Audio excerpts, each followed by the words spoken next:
And now it is my pleasure to introduce tonight's moderator, my friend and colleague in the House of Delegates and General Assembly, Delegate David Poisson.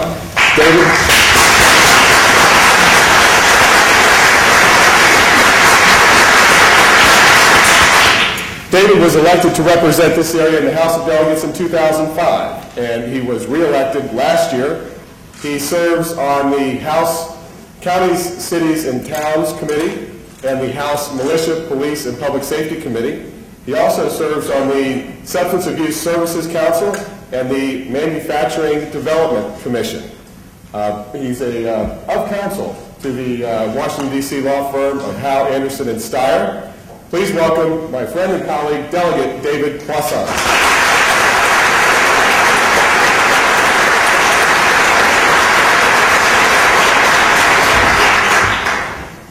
Thank you very much, Mark, and it's my great honor and privilege to moderate tonight's debate.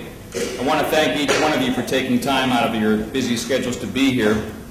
I'd also like to take this opportunity on behalf of the constituents of the Eastern Loudoun County to welcome you to the 32nd House District and to the Loudoun campus of Northern Virginia Community College. I'd also like to thank Dr. Rose Marie Pelletier, who has made it her life's passion to promote greater voter awareness and to engage her students directly in the way politics is practiced here in Virginia. And I'd also like to thank Dr. Pelletier's students who have given generously of their time and their talent to make this event possible. They have volunteered literally countless hours setting up outside, promoting the debate. They'll be keeping time tonight and researching the questions to which the candidates will be asked to respond this evening. Tonight, we are here to witness a debate between the two Democratic candidates for Congress in the 10th Congressional District, each of whom is vying for the right to represent the party in November's election. The candidates will each have 3 minutes in which to make an opening statement and 3 minutes in which to make a closing statement. The order of their statements will alternate between their closing and opening statements, as well as between each of their responses to my questions. Each candidate of whom a question is asked will have 2 minutes in which to respond. His or her opponent will then have 1 minute in which to rebut or comment. So let's get started. To my far left is Mike Turner, a retired Air Force colonel who lives with his wife Kathy in Waterford. Mike's 28-year military career includes flying air rescue missions and serving as General Norman Schwarzkopf's personal briefing officer during Operation Desert Storm, where he also briefed the chairman of the Joint Chiefs of Staff and the Secretary of Defense. Later at the Pentagon, Mike was a policy planner for the Joint Chiefs of Staff, serving first as a Middle East planner and then as the Africa Branch Chief. Mike co-authored a proposal for the development of an all-African peacekeeping force, which was later approved by the President and funded by Congress.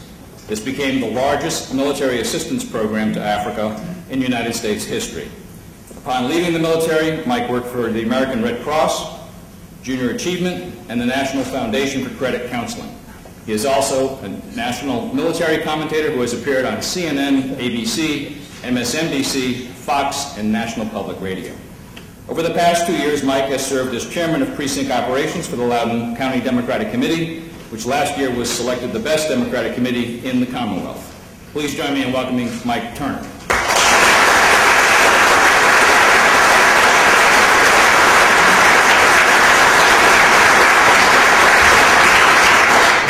Mike's opponent in the June 10th Democratic primary is Judy Fader, who is this year making her second run for Congress. She and her husband Stan have lived in Northern Virginia for the last 30 years, where they have raised their 2 sons and where their son and daughter-in-law are now raising their twin granddaughters. Judy began her career doing research in the field of healthcare policy, first at the Brookings Institution and later at the Urban Institute. Judy has been both a Capitol Hill and executive branch staffer. In 1988, she served as staff director of the Pepper Commission, the bipartisan Congressional Commission on Comprehensive Health Care, chaired by Senator Jay Rockefeller of West Virginia. In 1993, she joined the Department of Health and Human Services, where she was responsible for programs expanding health insurance coverage, managing Medicare and Medicaid, and promoting food and drug safety. Judy is currently a professor, and from 1999 through 2007, headed Georgetown University's Public Policy Institute. She is an elected member of the Institute of Medicine, the National Academy of Public Administration, and the National Academy of Social Insurance. She received her PhD from Harvard University in 1977. Please join me in welcoming Judy Fader.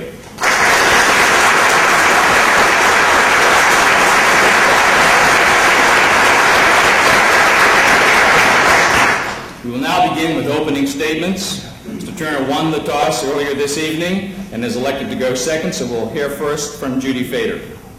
Judy? Thank you, Dave. We need fundamental change in Washington. To get that change, we need first to elect a new Democratic president. But that president is going to need members of Congress with the experience and commitment to make change happen. From the halls of Congress to the Oval Office, I have stood up for principle and worked across party lines to preserve Social Security, Medicare, and Medicaid, to protect the safety of our food and drugs, and to get health care for our children and affordable, quality health care for all of us. The 10th District needs a member of Congress who is going to stand with, not against, a new president to bring change and solve our problems. We can all appreciate Frank Wolf's 27 years of service, but he is not that congressman. On the issues we care about, like health care, the economy, housing, and the war, he is either not engaged or he's standing in the way.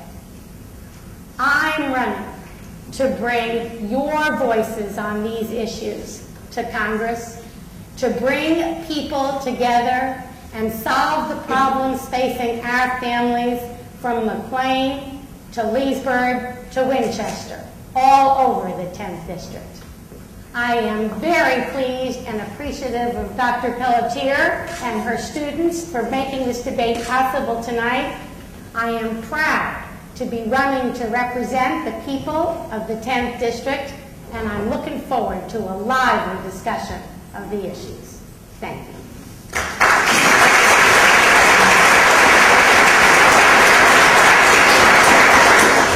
Thank you, Judy, and now we'll hear from Mike Turner. Mike?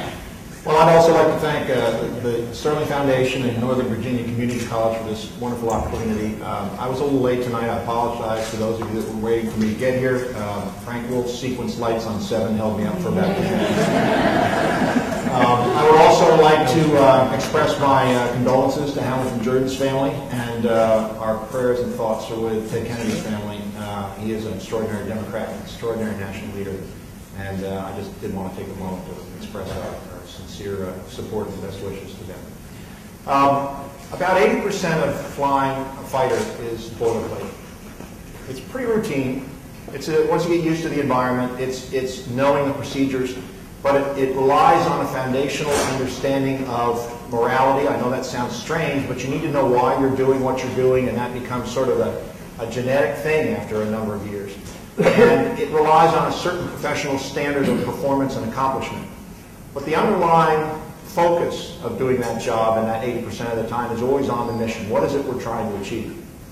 About 20%, the remaining 20% of that job is spent in a very intense environment with limited information, with data flying at you as fast as it can, with very, very high stakes in the balance, and learning how to make decisions in that kind of stressful environment where the outcome really matters in order to accomplish the mission. And then there's about 1% of the time, which I refer to as the please God get me through the next 2 minutes and I'll never ask you for another thing as long as I live time. And we'll call that part of the 20%. For whatever reason, the Bush administration and Frank Wolf, through his profound enablement of the Bush administration, have thrust upon this country and this district life in the 20%. There are so many issues that we face right now in this district and in this country that are no longer simply run-of-the-mill, everyday, politics as usual, government as usual issues. There are at least 3 or 4 or 5 urgent issues facing the people of this district which affect their daily quality of life.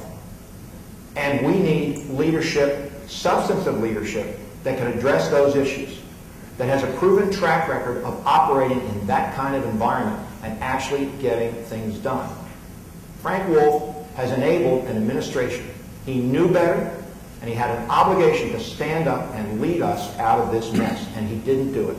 And that, in my judgment, has caused him to abrogate his responsibility to such an extent that it is now time for him to leave office and be replaced by people who can do the job much better. I'm honored to be here, and I look forward to the debate. Thank you.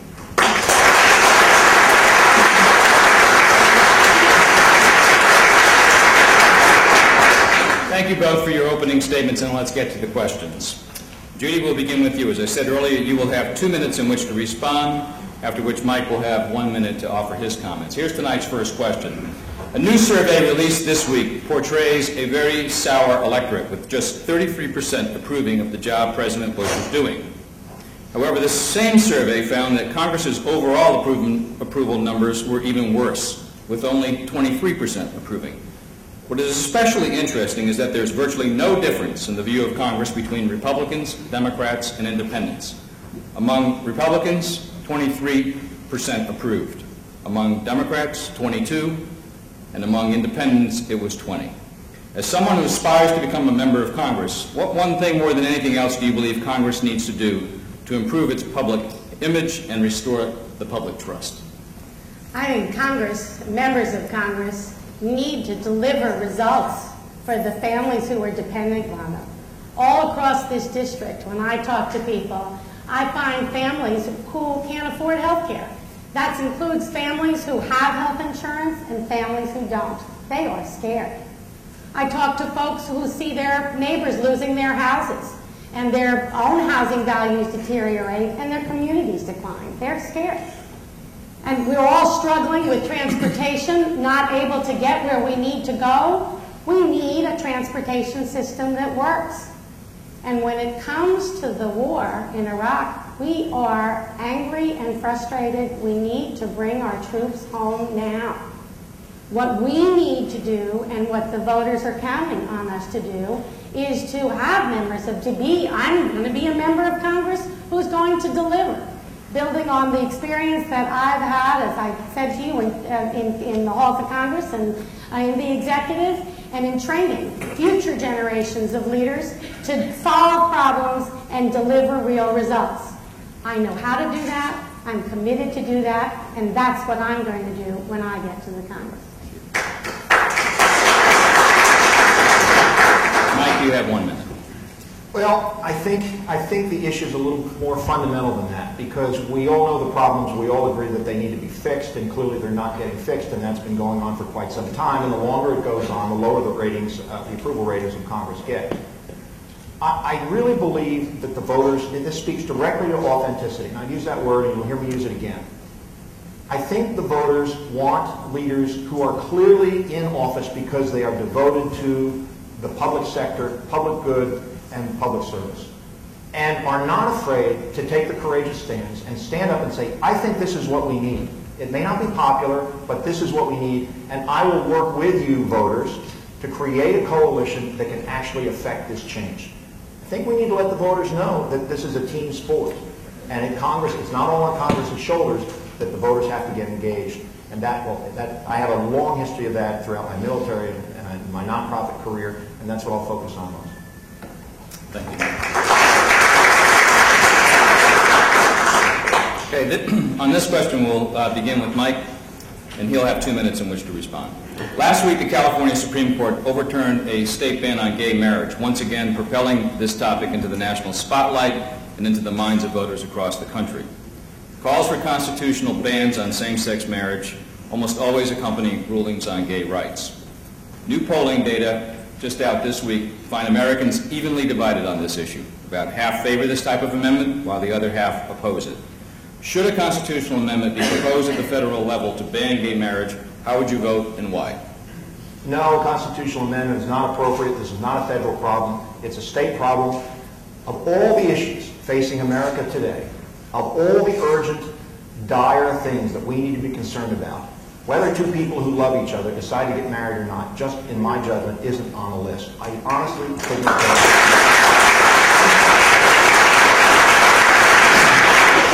I understand that whether it's a marriage or a civil union may be a point of discussion within the gay community, and I completely appreciate that. I'm willing to engage in that discussion.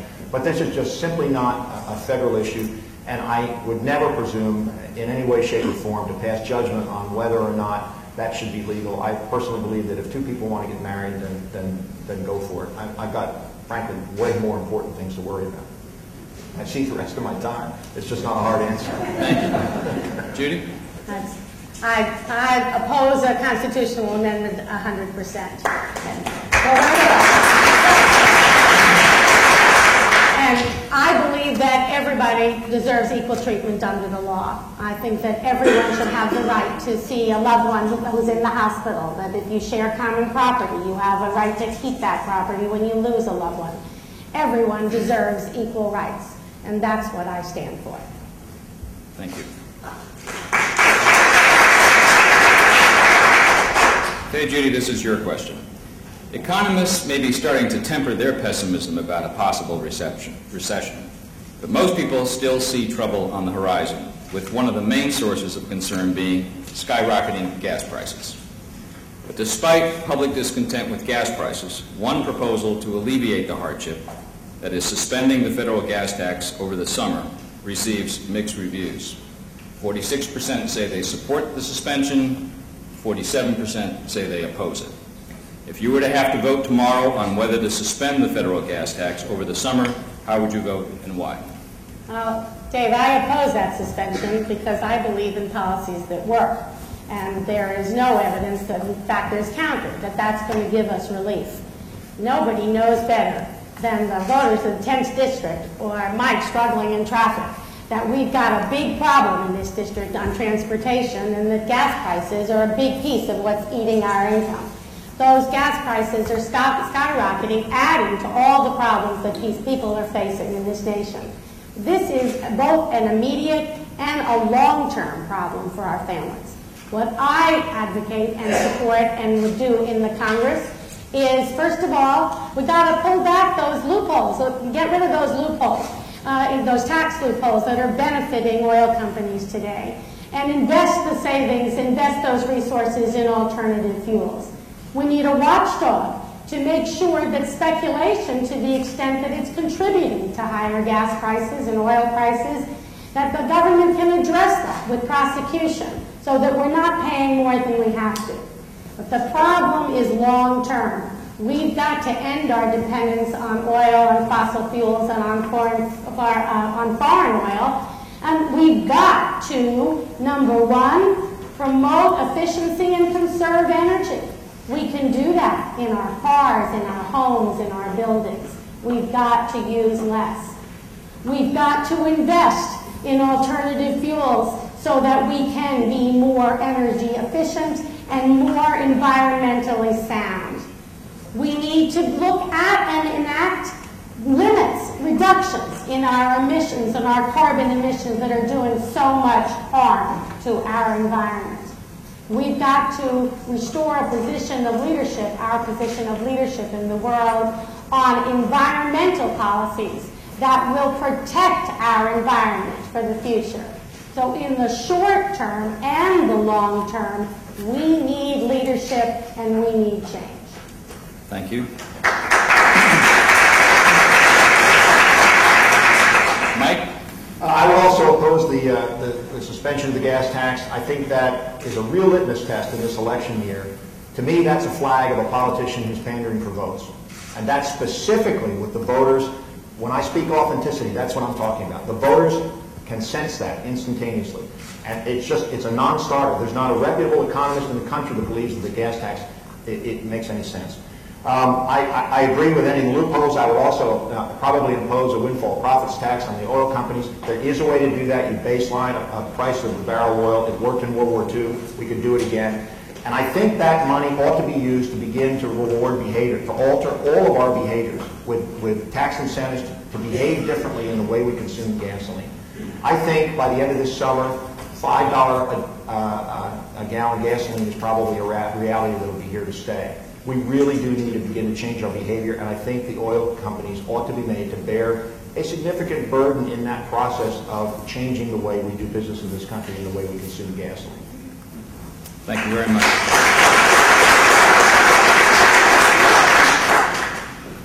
And Mike, this question is for you.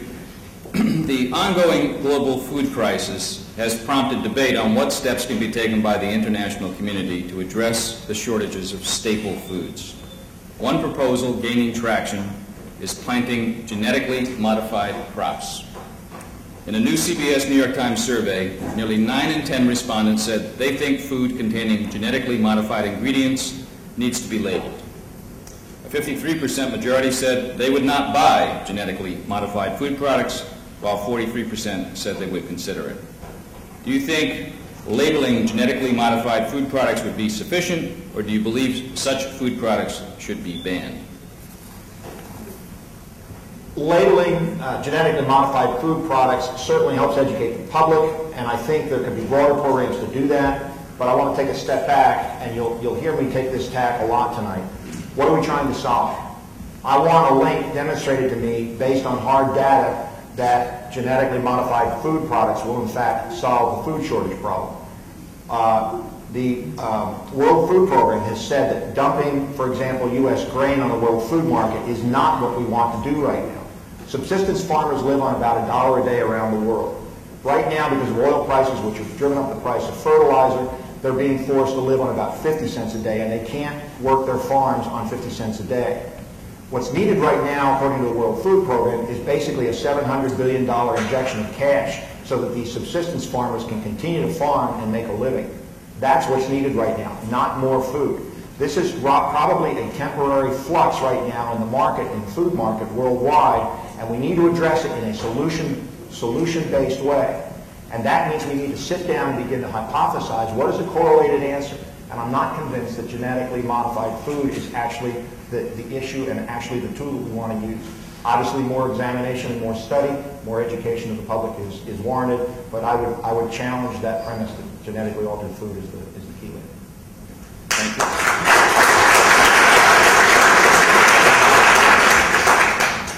you. Take the two parts to the question, as Mike said.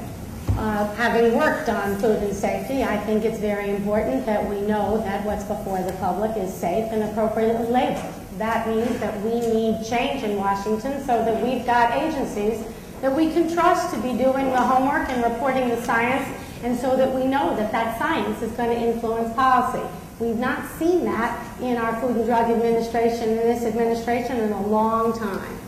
And then when it comes to planning ahead and dealing with the food crisis, what we're missing in this nation is our role, the U.S. role in leadership around the world. The Bush administration, with Frank Wolf supporting it, has sadly destroyed that role. We need to regain that leadership position by electing new leaders and working with all nations of the world to see that everyone is well fed, well clothed, and healthy.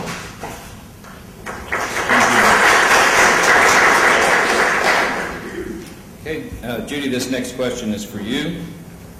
Critics of No Child Left Behind have often accused it of being too harsh. In fact, Senator Obama has said a number of times it punishes weak schools instead of supporting them. According to a recent Wall Street Journal article, the more radical restructuring remedies that are in the law have rarely been adopted, even by the very worst performing schools. Of those in restructuring, which is a provision, as you're both familiar with, in the bill, 40% haven't taken any of the corrective actions required by law, according to GAO. In your view, what measures, punitive or otherwise, would you be willing to take at the federal level to make public schools more accountable for the quality of education they provide? Well, Dave, nothing matters more to us than the education of our children. That's our future as a nation. I haven't met a parent or a teacher who feels positive about No Child Left Behind. We need accountability in our public education, but it's got to be accountability that makes sense, not mechanical. We need some changes in the way we're going about this, in the way the federal government is going about this. We need to have much broader, more flexible, and more practical standards for assessing quality in schools. And that means focusing on the way children are improving over time, not snapshots from time to time. We need to support our teachers. Our teachers are critical to getting quality education, and they are being taken away from real teaching under No Child Left Behind, and instead being drilling for tests. We need an emphasis on broader subject matter. We're not training our students to be, our young people to be automatons, we're training them to think. And we need to support schools that are in trouble. Senator Obama is exactly right. We can't punish them. If the remedies, we know this from experiments around the country, what we need to do is put resources into schools that are in trouble. Help those teachers work with those students. Reward teachers for serving in schools where there are students facing particular problems. That's the way we need to, that's the kind of change that we need to bring to this law. Thank you very much. Mike? My opponent mentioned that we can't analyze a problem based on a snapshot in time. Well, in fact, the Bush administration is fond of quoting the National Education Assessment Profile of the nation's report card about the success of No Child Left Behind. Well, I've actually read it. In reading, it's a straight line that goes slightly up. Now, if I hold the pen at this end, you can't tell where No Child Left Behind started. This end of the line is 1990, and this end of the line is 2007. No Child Left Behind actually started in about 2002. Well, that's not good enough. That's no change. Reading is flat and science is down. We have to stop punishing failure and start rewarding behavior. I think that we need a model achievement program that focuses on key demographic communities. If you have a struggling African-American urban neighborhood, find the best program, use the 7% of national funding to model that program as a best practice and promulgate it around the United States. We need a positive reinforcement, not a negative punishment.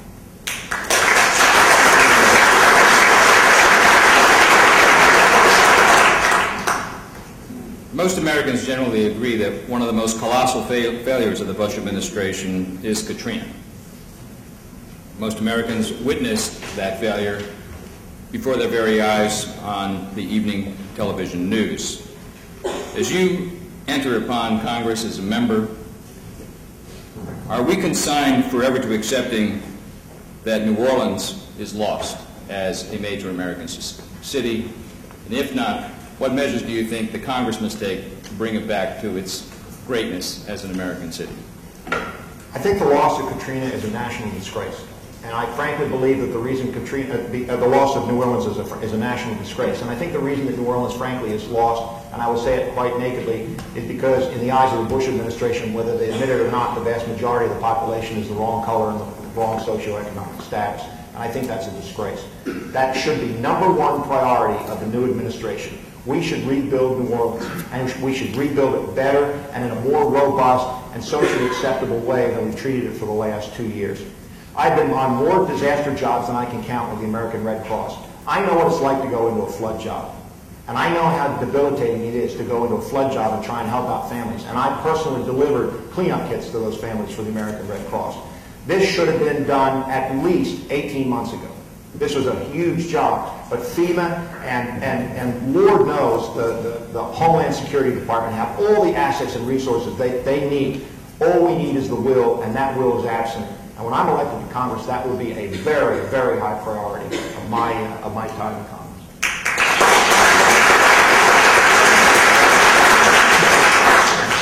The failure of this administration and our government to respond to Katrina made us all part sick. It is the essence of what government's supposed to do, and it failed.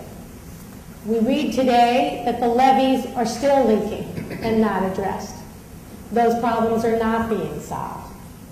I don't know that we can bring people back to New Orleans after what's happened there. People have left that city. Many of them of color have gone on to other communities and hopefully have gone on to live their lives. But what I commit to as a member of Congress is looking ahead and looking at the problems we are facing in advance. Those levees still need attention. We still need to address problems of infrastructure around this country. And we need to have a government that can and does respond. A member of Congress is required, must hold an administration accountable for doing exactly that.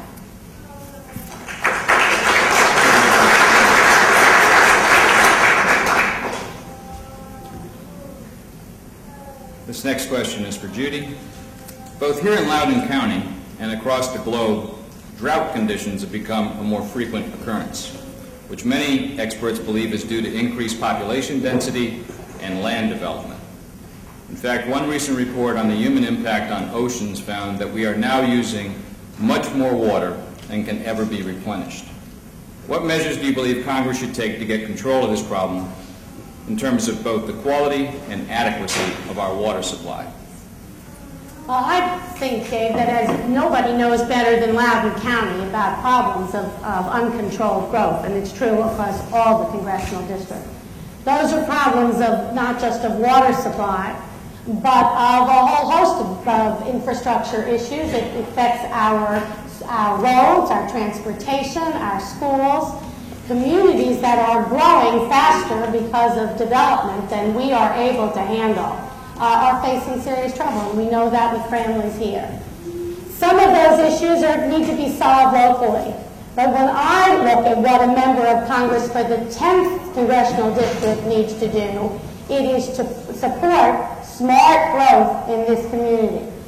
Governor Kane has made an effort to do that. He needs some help from the federal government.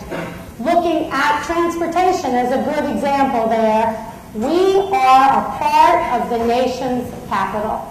It is appalling that a congressman of 27 years, Frank Wolf, has not been able to get us the support for public transportation that we need.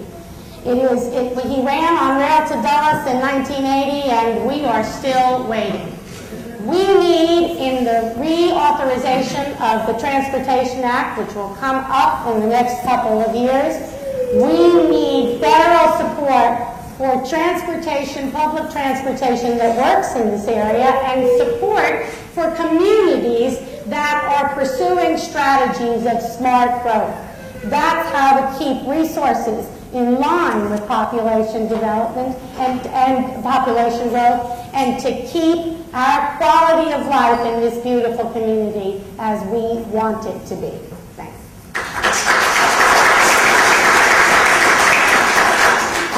Well, I happen to have it in with the newly elected Democratic member of the Soil and Water Conservation Board. So let me tell you what he told me. We need federal incentives, tax incentives for proper crop rotation, for less use of fertilizers that gets into our watershed. But absolutely, we need smart growth policies which take a holistic approach to as an entire single regional entity. And that includes appropriate use of our resources, which include water. And my personal preferences for the incentives like the Chesapeake Crescent Initiative that Governors Kane and Mayor Fenty and Governor O'Malley have begun to work with private enterprise to say how can we redefine urban planning in the Crescent from Wilmington, Delaware, all the way down to Norfolk, Virginia. And that would include effective use and conservation of things like soil and water and growing in a way that is more neutral in our environment and which helps our environment in a more positive way than what we're doing right now.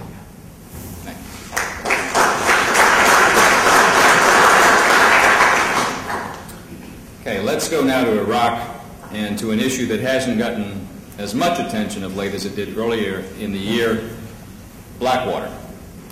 President Eisenhower once warned, in the councils of government, we must guard against the acquisition of unwarranted influence, whether sought or unsought, by the military-industrial complex. The potential for the disastrous rise of misplaced power exists and will persist.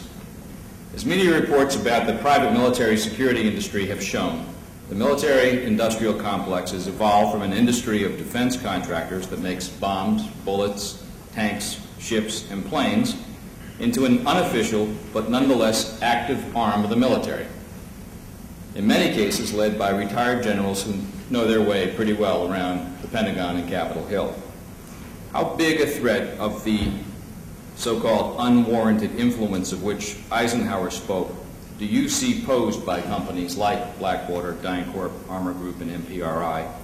And what restrictions, if any, would you favor being placed on the use of such contractors to carry out our wartime objectives? Well, the threat is enormous. You essentially got double the force size in Iraq that you're told to the military, which means about 160,000 private contractors. They're basically contracted for the most part from the State Department, which is not in the business of fighting wars, and they are largely extracurricular to military leadership. Probably the first step that I would take was to bring them under the oversight of the senior military commander on scene in Iraq and require that force and those contractors to be beholden to and responsible to and accountable to the senior military commander in Iraq so that we have a senior authority. And I suspect that probably the best way to do that would be the senior military commander, American commander in Iraq, and the senior Iraqi authority to give them very strict guidance and oversight while they're in the country.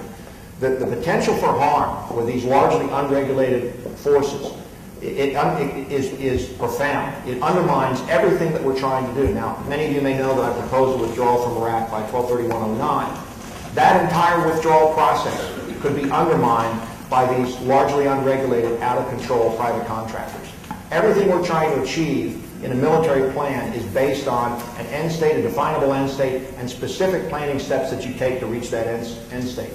If you have an equal-sized force and you have no oversight or purview over that force, you have no idea what factors they will cause to enter into the equation that undermine that plan at every step of its execution. We have a very good possibility of not being able to execute a withdrawal from Iraq in anything approaching what we want to do because of the unknown influences of these contractors. They simply must be brought under control within, and probably under the Defense Department is the most logical place to put it. Thank you.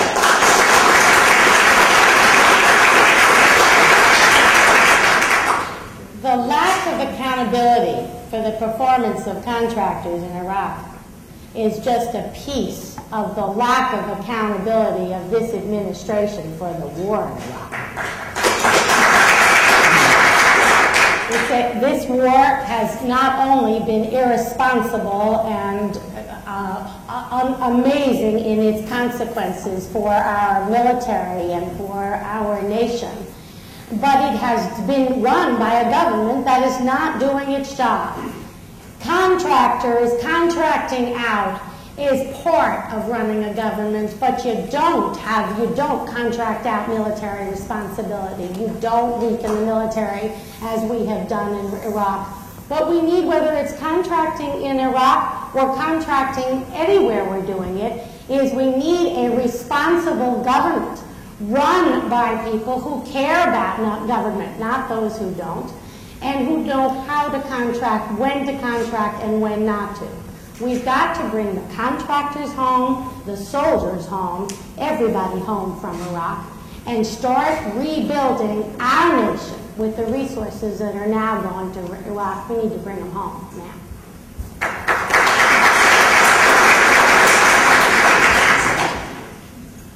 We're going to turn now to everybody's favorite topic in this district, transportation. It goes without saying there's probably no issue that causes Northern Virginians more consternation than traffic congestion.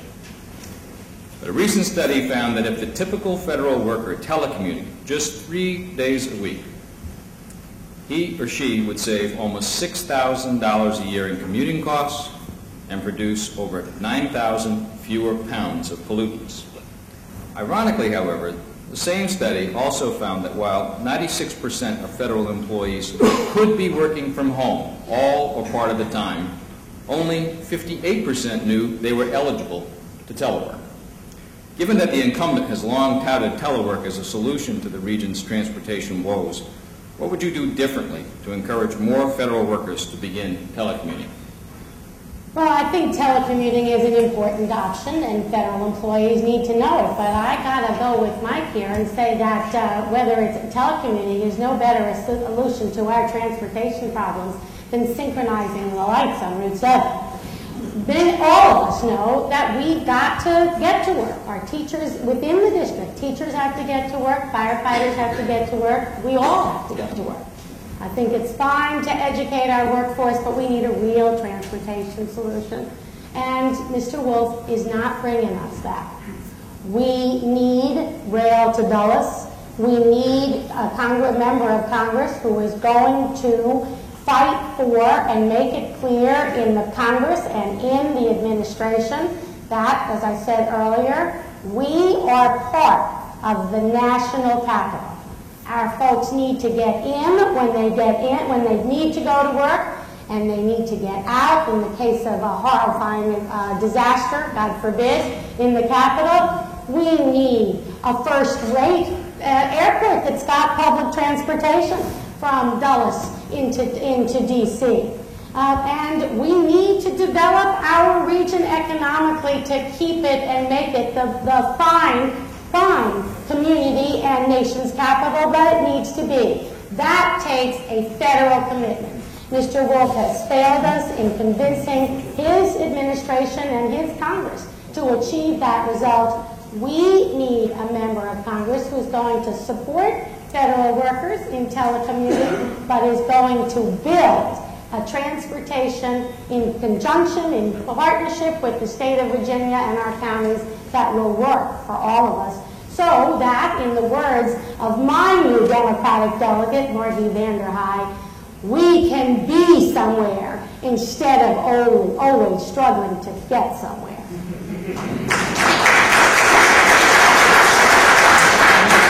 Well, I think the fact that Frank Wolf has been counting telecommuting for as long as he has, and we don't have effective use of telecommuting, pretty much speaks to why we need to replace Frank Wolf and its effectiveness and lack of it.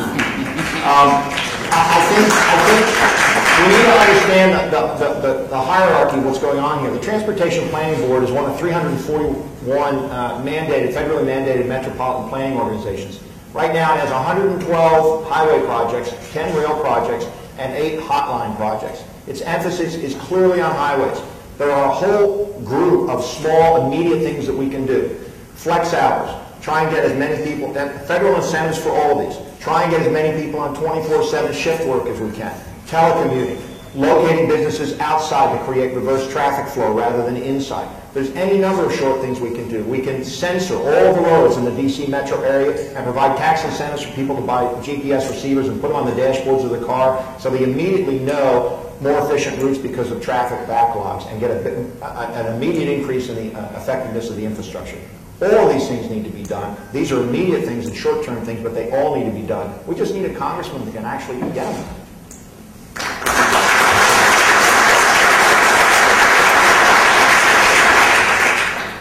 This question is for you, Mike, and to borrow an expression you used just last weekend. If Charles Dickens were around to see Washington and its lobbyists today, he might conclude, as he did 150 years ago, that it was the best of times and it was the worst of times. On the one hand, lobbyists have never had it better, with federal lobbying revenue for 2007 a whopping $2.9 billion, that's with a B, dollars. At the same time, lobbyists and the firms to which they belong are targets as never before, as the recent trail of resignations from Senator McCain's campaign staff will attest. If elected, what steps will you take in your office to make certain the decisions you make as a member of Congress aren't unduly influenced by lobbyists? This is a question that is prone to oversimplification. Lobbyist is a dirty word these days, but there are some very, very good lobbyists. Lobbyists for the Sierra Club, lobbyists for the environment, lobbyists for children's rights. There are any number of lobbyists in Washington that I think conduct their business every day in a very good way. And their function is to go to Congress and speak to members of Congress and provide them with information. When I prepared for this debate over the last 2 or 3 days, my staff and my policy team pumped me full of all the information that they could find on the relevant issues, none of which we've talked about.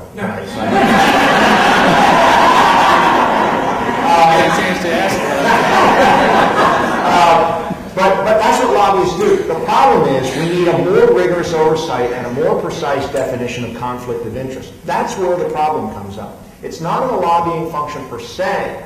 It's what demonstrates and what defines a clear conflict of interest. A conflict of interest where you have an oil lobbyist talking to a member of Congress who's about to vote on oil legislation, that's what we need to have oversight of and regulation of. When the pharmaceutical companies literally write the laws and then Congress extends debate from 15 minutes to 3.5 hours so that they can finally get the vote they need to pass the pharmaceutical legislation that the pharmaceutical companies wanted, that's a clear conflict of interest, and that's what we need to target. Not lobbyists as entities, but their behavior.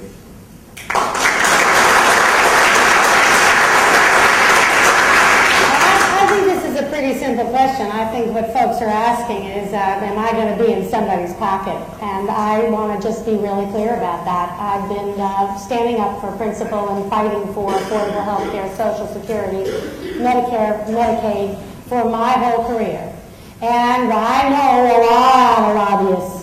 And I've been fighting them fighting those special interests to get us affordable health care for everybody, to put all these gray hairs in my head. And so what I will say is, there are rules, we need protections, but this is about principle and character. I'm running for Congress to bring results for the families of this district and to bring change. And I commit to doing that every hour of every day, as I've done for my whole career.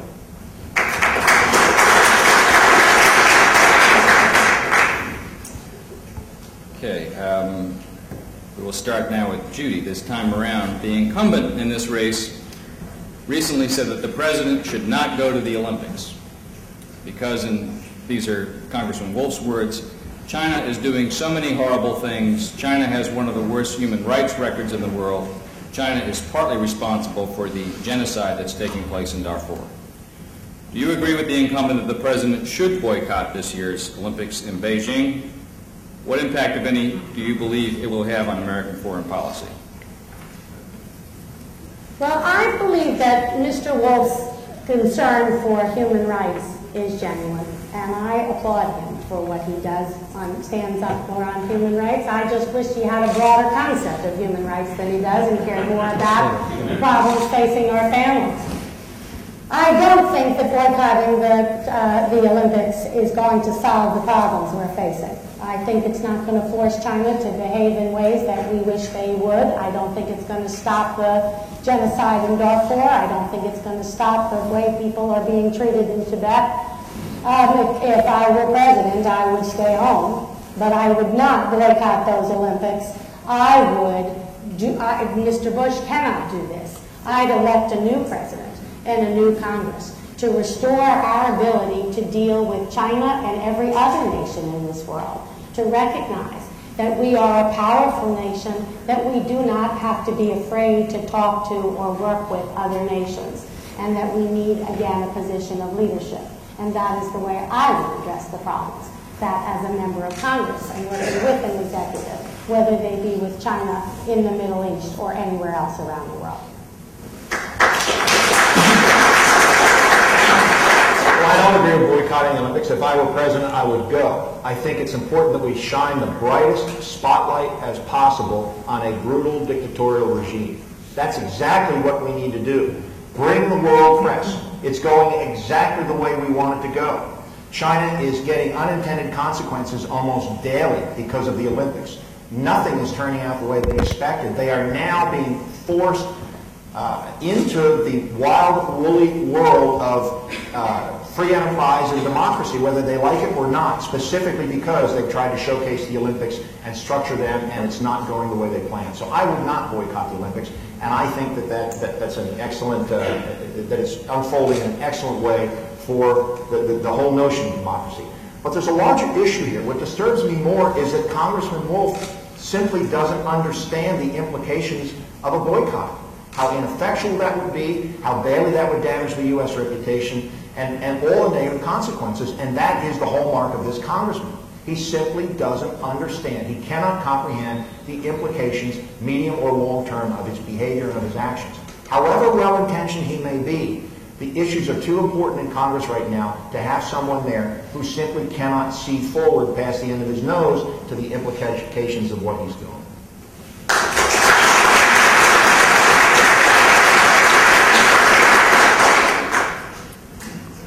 Judy, you said that, like the incumbent, it may take you a couple of tries before you are successful. I'm sorry. I'm first. I know. Sorry. Dave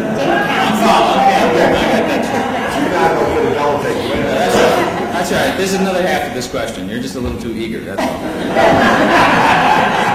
Yeah, I know what's coming. Judy, you said that, like the incumbent, it may take you a couple of tries before you're successful in unseating him. Well, you, Mike, have been quoted as saying after one try that Judy has had her turn. Are you both prepared to commit tonight that if you're not successful this year, you will not try again 2 years from now to run for this seat? If so, why? And if not, why not? It's a function of the conditions. I'm not going to make an arbitrary ruling that I'll run twice or 3 times or I'll only run once. It's a function of the conditions. And that really comes down to 2 issues. Number one, do I believe I'm the best candidate for the position? And I do. And number two, do I believe I have the highest likelihood of being elected in this district at this time with these conditions and these voters? And I do. Now, I believe that I can win this primary, and I believe that I can win this election. I believe I'm the best person for the job of the 4 of us.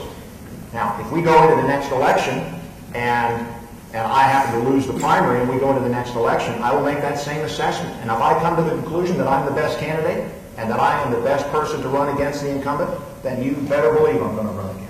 And if I come to the conclusion for whatever reason that there is a better candidate or that I am less electable than other candidate, then I will not run.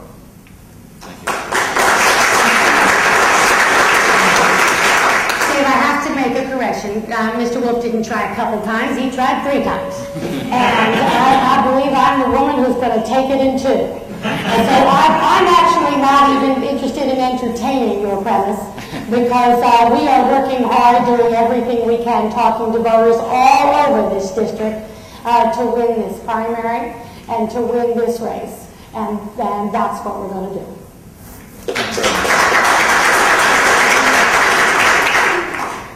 Okay, Judy, we'll begin with you this time.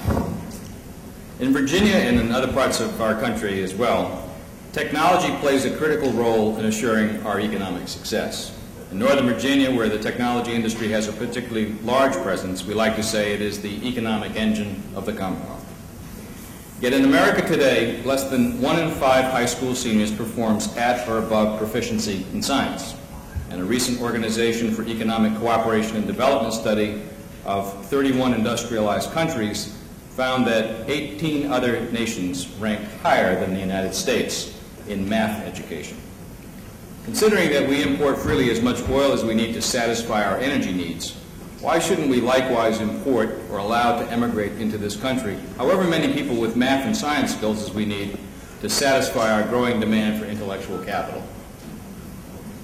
What an odd question.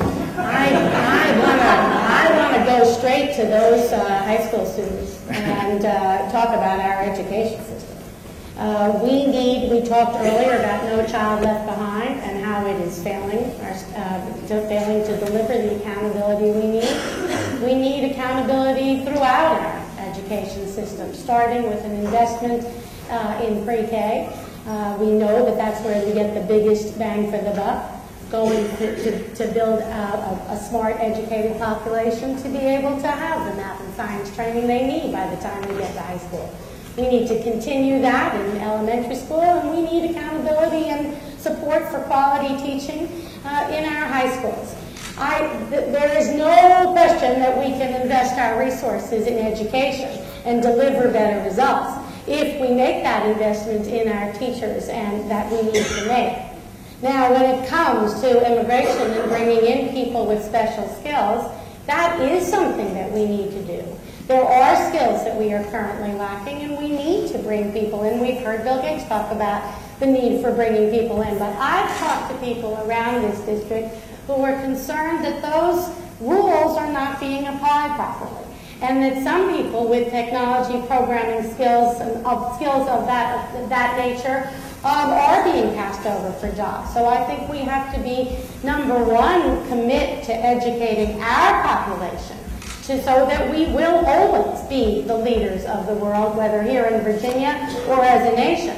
And number two, when it comes to our immigration policy, we've got to get that right.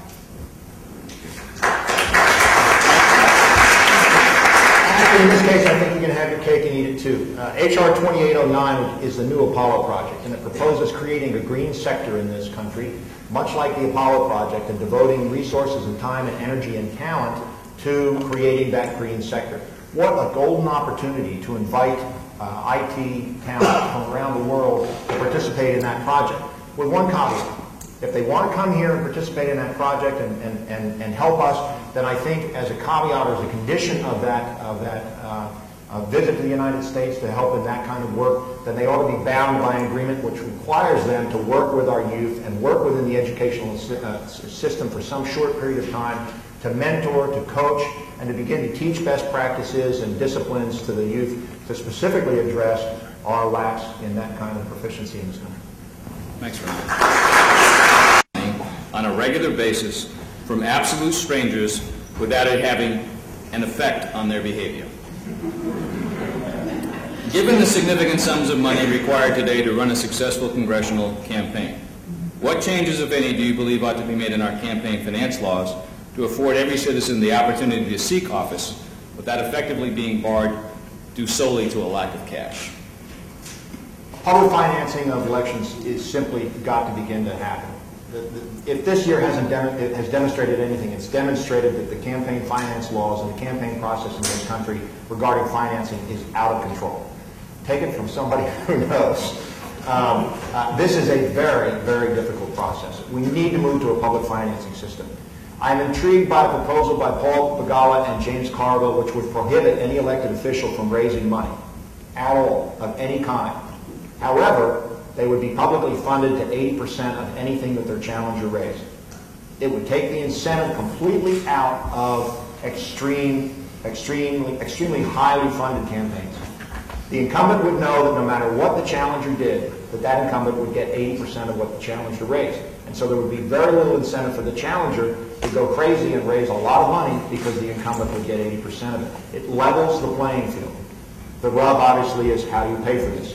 And there's details involved there, but it gives us an objective. It gives us an end game that we can begin to focus on. But the key here is the underlying premise is public financing of campaigns. It's the only way to go. If we leave it in the state that it's in right now, then money is going to continue to distort the entire electoral process.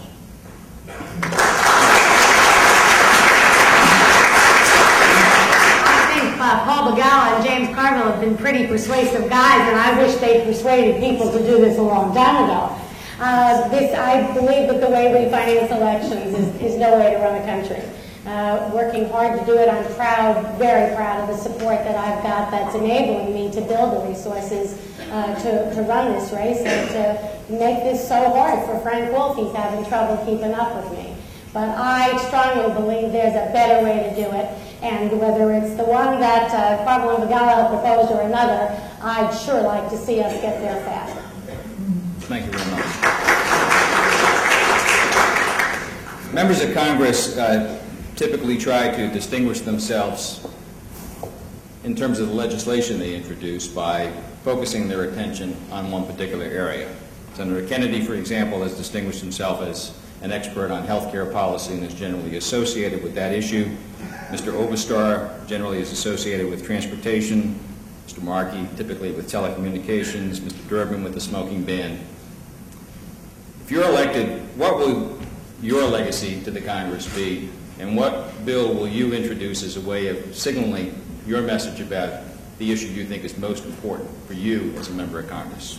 I plan as a member of Congress to deliver on the concerns that are facing this district as well as our nation, and I think that means we have got to start bringing those troops home and have them out within 18 months, bring our resources home, and start building here. As I said earlier, I believe that we have got to rebuild our economy for the future with fiscal responsibility and, again, building for the future.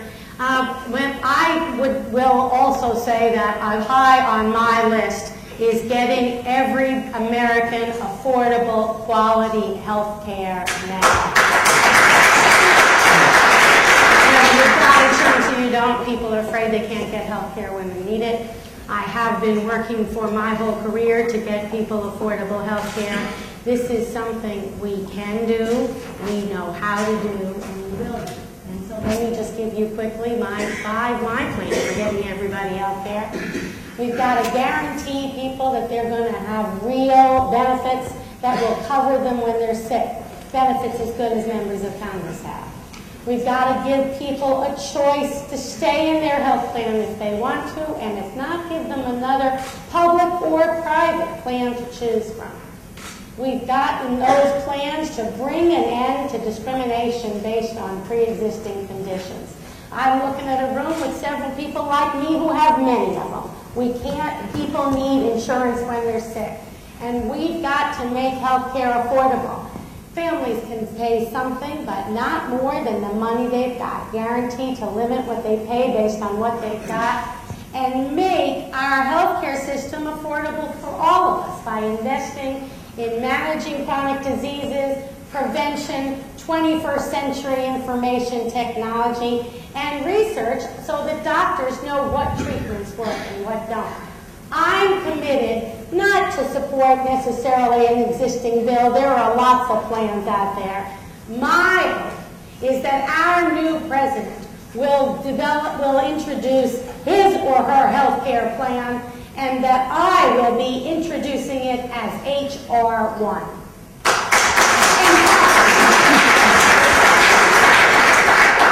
There's a lot here in 1 minute. And let me discuss Judy's comments on health care. She mentioned five variables, but one of them was choice between a private and a public plan. Canada, Great Britain, Japan, Taiwan, and Switzerland, and Germany all have some form of universal health care. Do you know how many leave private insurance companies in the mix? 0. It breaks the bank. It is impossible to do.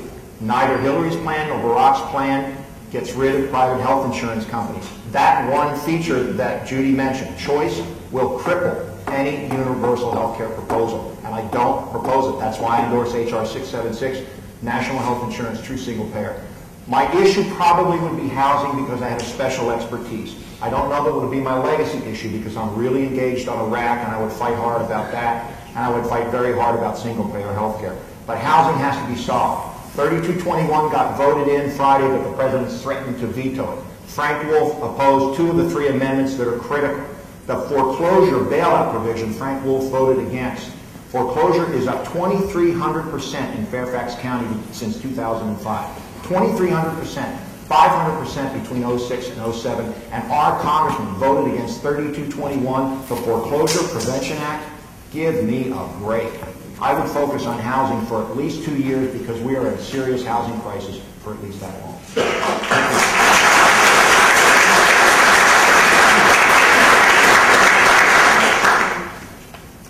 One of the risks you run with asking the questions and not knowing in which order people are going to spring for them is you sometimes get the same one coming back. So this one may have touched on some of the issues you already addressed in your answers, but nonetheless, here we go.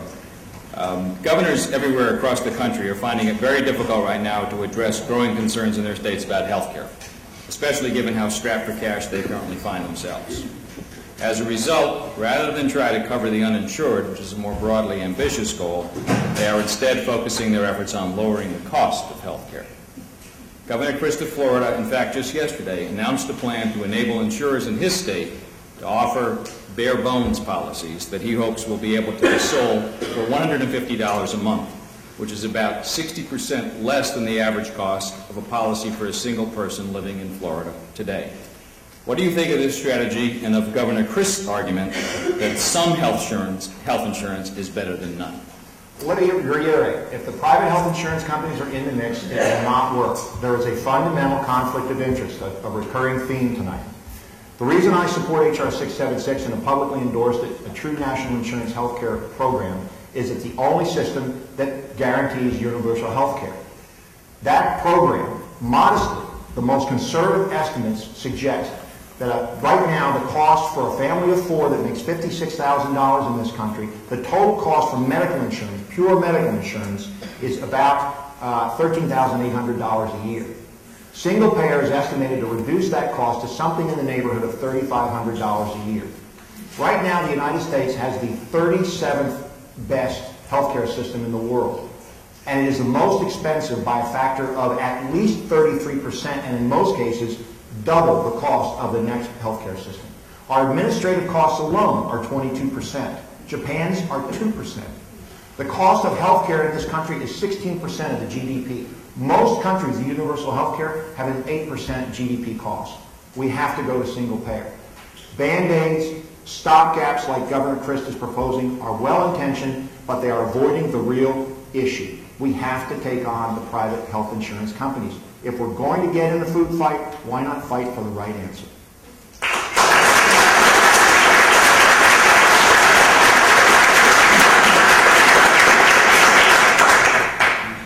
Healthcare premiums and what we pay for healthcare in this country have doubled since 2000. At the same time that the typical middle-class family's income has remained pretty steady. Healthcare costs are eating up our incomes, and people are afraid that they're not going to have healthcare when they need it. 47 million people without any health insurance, equal numbers with such fine print in their policy or holes in it that they can't afford to go to their doctor when they need it. When you talk to people around this country about what they want on health insurance, they are afraid. And when you talk about taking away the plan that they've got, they are afraid. We learned that in 93 and 94. We've got to guarantee people health insurance that works. You've heard my 5 points. Governor Christ, you may call that cost containment. That's not slowing cost growth. That's telling people that you've got worthless insurance. I mean, what good is it? I mean, and under today's rules, an insurer can offer you a toothbrush and tell you that's health insurance. That is not allowed and won't be when I'm a member of Congress and make sure that everybody's got health insurance that really covers them in a system that works.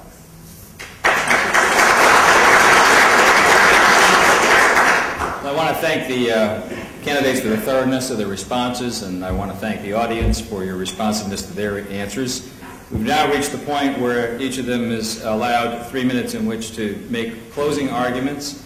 We'll reverse the order in which they made their opening statements, and so Mike Turner will now have the next 3 minutes. This is one of the most extraordinary years I think that any of us has come upon. There are years, if you look back in American history, that were pretty critical years. 1941, 1960 when Kennedy was elected, 63 when he was assassinated, 68, certainly 2001. I think in 20 years, people look back on 2008 and understand that there was a fundamental change in the nature of how we ran this country. We are assaulted every day, not just by the issues that we've talked about here tonight, and those are certainly urgent issues, but we're assaulted every day, I believe, by a weakening of the foundational argument of this democracy because of the incompetence of George W. Bush and his administration and because of the enablement of Frank Wolf. And I've never been in this country in a time like this, and I have a sense from the thousands of phone calls that I've made and the many, many voters that I've talked to across the 10th District, from one corner to the other, from McLean to Front Royal, that there's this sense of malaise, this sense of that we're adrift, that our moral underpinnings have somehow come loose. And I think that and this is where we come back to authenticity and experience. I think the American people are desirous of someone who has public service as almost part of their genetic makeup, who they can trust and who they believe will fight hard. And they may not always agree with them on the issues, but they understand where their heart is and they understand where their head is. They trust their heart and they understand how they reason through and make decisions, and they trust that they will come back to them, the voters, and say, I think we need to do this, what do you think? And engage in that dialogue and create a coalition and a team of the dissonant and disparate voices around the table to one purpose: progress and moving forward. You have two choices in this election, in this primary election. In my judgment, the two choices are, you can choose the well-trodden path of the near and distant past. And we've been down that path before. And we can essentially do what we've done before. And in my opinion, we should expect a similar outcome. Or we can take the slightly riskier path that bends in the underbrush, that you can't quite see around the next turn, that has some unknowns involved. And we can make a commitment and say, I'm going to go with this person because I understand his heart and I understand his brain. And we can climb up that path to the top of the hill and stand in the sunshine of what this country can and should be. I believe I can be the best congressman of the four of us running for this office. I know I will give every person in this district 110%, and I would be deeply honored to have your support on June 10th.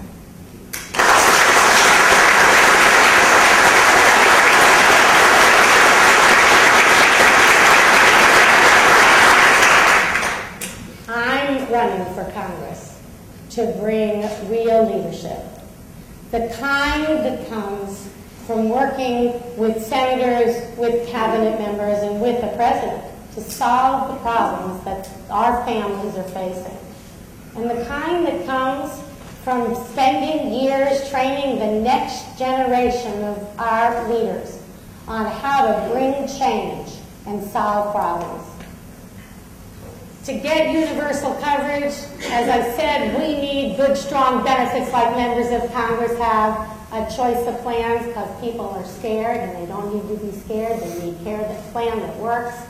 An end to discrimination against by insurance companies based on pre-existing conditions, portability and affordability. To protect homeownership, we need to close the bankruptcy loophole, we need to restructure on affordable mortgages, and we need to crack down on fraudulent lenders.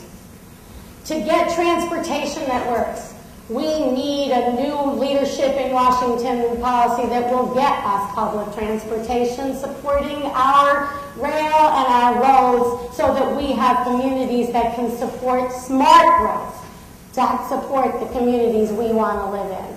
And when it comes to the war in Iraq, we need to start bringing our troops home now, right now. Have them home within 18 months. Give them the education and the health care benefits, Jim Webb's GI Bill, the 21st century, and health care that we owe them, and bring resources home to rebuild our country. Now, 2 years ago, I came with your help out of nowhere and gave Frank Wolf the toughest race he'd had in 24 years. Mike, I don't feel well-trodden. I feel raring to go. You underestimate what we all did in 06 to build the foundation for winning in 08. And on the day after this primary, if the voters elect me, I am the only candidate running who will have the resources to give Frank Wolf the toughest race that he has ever seen, and the one that is going to enable us to say, farewell, Frank.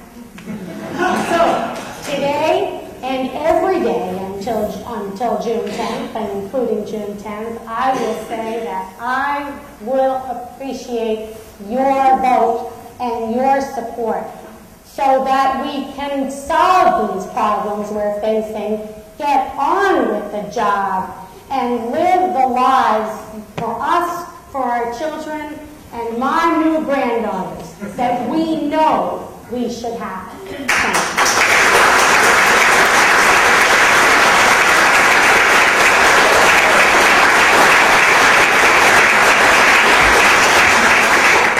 I want to take this opportunity to thank the candidates and to congratulate them on a great debate this evening. I want to thank all of you for joining us and taking time out of your busy schedules to be with us tonight.